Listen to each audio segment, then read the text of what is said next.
முல்லை பெரியாறு அணையை மத்திய அரசுக்கு கேரள அரசு கடிதம் எழுதியது கண்டிக்கத்தக்கது என்று எடப்பாடி பழனிசாமி தெரிவித்திருக்கிறார்.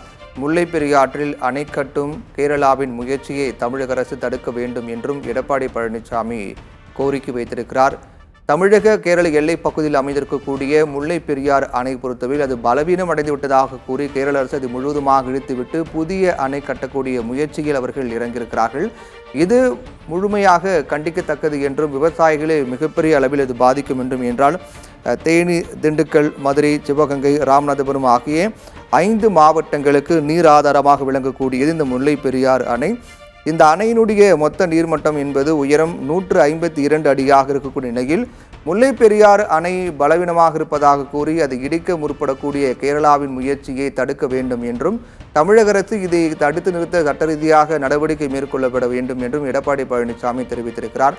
முல்லை பெரியாற்றில் அணை கட்டும் கேரளாவின் முயற்சியை தமிழக அரசு தடுக்க வேண்டும் என்று தெரிவித்திருக்கின்றார். அதேபோன்று தமிழகத்தின் உரிமைகளை நிலைநாட்ட தூக்கத்தில் இருந்து தமிழக அரசு விழித்துக் கொள்ள வேண்டும் என்று எடப்பாடி பழனிசாமி தெரிவித்திருக்கின்றார்.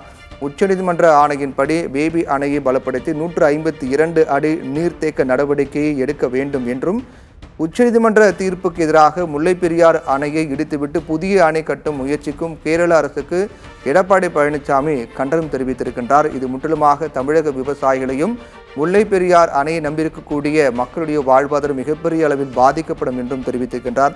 ஏற்கனவே சிலந்தி ஆற்றின் குறுக்கே அணை கட்ட முயற்சி மேற்கொண்டு வரக்கூடிய கேரளாவின் செயலுக்கு தமிழகத்தில் பல்வேறு அரசியல் தலைவர்கள் எதிர்ப்பு தெரிவித்து வரக்கூடிய நிலையில் தற்போது முல்லை பெரியாறு அணை பிரச்சனை என்பது தற்போது மீண்டும் பூதாகரமாக மாறியிருக்கிறது.